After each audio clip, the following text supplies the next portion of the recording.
So now that it's been a few days since Bilt 2.0 has been released, there has been a lot of videos going over the program, going over the many changes that Bilt 2.0, Bilt 2.1, Bilt 2.2453 have gone through, and everyone has an opinion. So I know that people are clamoring, Kirby, what's your opinion?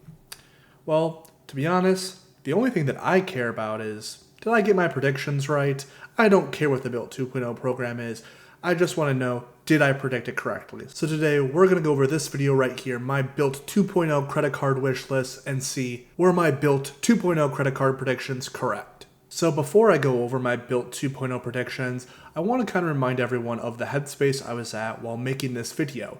The original Bilt 2.0 leaks had not yet come out, and the only thing we really had to go off was a survey that Bilt had produced many months ago, letting people choose between a couple of different card types. Some that had some credits, some that had some different multipliers, and the one thing to note was that they had a ton of credits relating to some of their largest partners, to things like Walmart and fitness credits, which we did not end up seeing on the new Bilt 2.0 cards, which I think is for the best, but that was what a lot of people were predicting just because of the survey that was going out. Now, I'm not going to blame Bilt for leading me astray, because even though they definitely did, I have my own brain and I had my own predictions, and from what I remember, I don't think I did too terribly, so let's go back in this original presentation and see what those predictions were. So for the $0 annual fee card, my prediction was 1x on rent, 3x on dining, neighborhood dining bonus category, so maybe just like extra neighborhood dining bonus multiplier, and then keeping all the transfer partner, and that's it. So maybe like the original Bilt card, I was hoping maybe just the Bilt card we all knew and loved, get rid of 2x travel and just make that the $0 annual fee card, which is kind of what they did to the $95 annual fee card, and none of us really knew what Bilt Cash was at the time. So unfortunately, I think I did okay when it comes to this card, but obviously the new Bilt 2.0 credit card, it does have 1x on everything, no 3x dining, no neighborhood dining bonus category directly on the card. You still get that, extra, I believe that's 3x on Bilt neighborhood dining, but no like dedicated multiplier. I was thinking maybe you could get like 7 or 8 or something like that, but not correct there. Luckily, they still have transfer partners, and to be honest, no one could have really predicted what Bilt Cash looks like, because I don't even think Bilt knows what Bilt Cash looks like right now. But I don't think this is a terrible prediction, because I also suggested ways to make the Bilt program more sustainable. My two ideas were increase it to 10 transactions a month, which didn't happen, or to make it spend related, which they have actually done.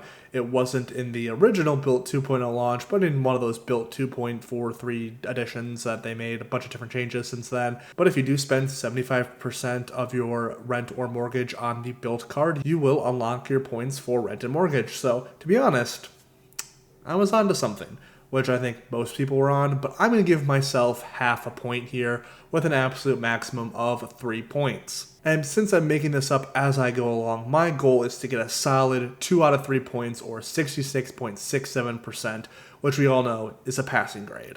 But for the $95 annual fee card, I went way out on a limb, and I made contact. I had a couple foul-tipped balls here, but the idea for multiple 3x categories on this card, ended up not happening. I wanted 3x on dining, and then 3x on 2 other categories, like maybe gas or warehouse stores or just anything else, just so we can target putting more spend on the Bilt card. I also wanted to do 5x on the Bilt portal itself, which is not a thing, unfortunately.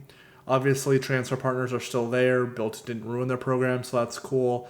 And again, 1x on rent. And where I kind of, got on base with this card was I wanted there to be a $50 Bilt travel portal credit, just like the Chase Sapphire Reserve, which they did add. And then I also suggested a $50 Walgreens credit. Again, thinking back to those surveys that Bilt had sent out many months ago. And to be honest, I'm going to give myself full credit for this part of the card, because having two $50 credits is exactly what the Bilt $95 annual fee card has. The only issue is that they are two $50 hotel credits in the Bilt travel portal, which I'll give myself a little bit bigger credit for. Unfortunately, I'm pretty sure, maybe not in the video, but in my mind, I was definitely thinking it would be a 1-night minimum. Unfortunately, these credits do require a 2-night minimum hotel stay in the Bilt travel portal to be activated, but I'll give myself some credit there. And where I went off base is that I did assume that there would be some type of boost towards status with a $95 annual fee card. Again, nothing crazy, but maybe halfway to silver status, or maybe just an extra 25% boost to silver status, which was not on the card. So to be completely fair here, I can't give myself a full point on this prediction. I also can't even give myself a half a point, so we're going to give myself a solid 0.35 points. Why that many points? Because I feel like it. So we're going into the final card with exactly 0.85 points. So can I score a nice 1.15 out of 1 on the final card? Let's find out. So on this $495 annual fee Bilt card, what did I predict? For some reason, I just assumed they would do 1.25x on rent for this card, which is technically true if you put the same amount of spend on this card each month as your rent or mortgage. So for example, if you put $2,000 on the Bilt card every month and you have a $2,000 a month rent or mortgage, you will get 1.25x rent. So, because I got to round up here, I got to give myself a little check mark there. 1.5x catch-all. I actually undervalued what the $495 annual fee card is. It's actually a 2x catch-all. I would have been okay with the 1.5, but 2x, we'll take those. I also thought for some reason 7x in the Bilt portal and status bookings, which they do allow some status bookings on the home away from home collection. So we'll, probably no check mark there, but I like that I pointed that out. 3x on travel booking direct. Okay, what was I smoking? Obviously something illegal there. Again, heightened Bilt neighborhood dining multipliers, nowhere to be found. It's just kind of that average no matter what. And then what kind of credits did I come up with? So $250 as a Bilt portal credit, $120 in Bilt fitness credit, $120 Walgreens credit, Bilt silver status, and a priority pass. Yeah, I got the portal credit right, which probably was the easiest one to predict, because why wouldn't they have a portal credit? Everyone has a portal credit. And those other two credits were not a thing. But if we knew that, hey, Walmart and Bilt Fitness are not going to be categories, I probably would have suggested a larger portal credit. I will give myself a little bit of credit for saying that you'll get Bilt status with this card. I got the wrong status, and it's part of a welcome offer, but hey, we're not going to go there. Also with this card, I didn't mention there'd be a priority pass, even though if your card costs $4.95 and you don't have the priority pass, it's kind of lame. But overall, I think I'm going to give myself a big fat 0 on this card. Couldn't get the rent number right, couldn't get the catch-all number right. For some reason, I thought they would have some increased portal earnings. And what the heck are these credits? Absolute terrible card. Why did I think this was a good idea? I am not too sure. But overall, do you think I was close? And to be honest, are my 3 cards better than the 3 cards Bilt gave us? With how mad some people are right now, to be honest, I think my card's absolutely clear. But would they be sustainable? That's a completely different question. Now, the purpose of this video is to not milk the Bilt topic as much as possible, which is a nice byproduct of this video. So when we think about credit card predictions, is that we normally try to think of what works best for us, and then somehow put that into some type of feasible program. Now, in my specific case, I wanted to base the cards in some type of realism. If it was cards I truly wanted, then I maybe would have made them a little bit different. But there were a ton of Bilt prediction videos out there. Mine was not unique. And I think the reason why so many people hate the Bilt refresh, they had an idea of what they wanted the Bilt refresh to look like, and Bilt did not deliver that. I think a large portion of the backlash is also due to the shoddy rollout and the fact that they answer questions on Reddit instead of just announcing it in the press release.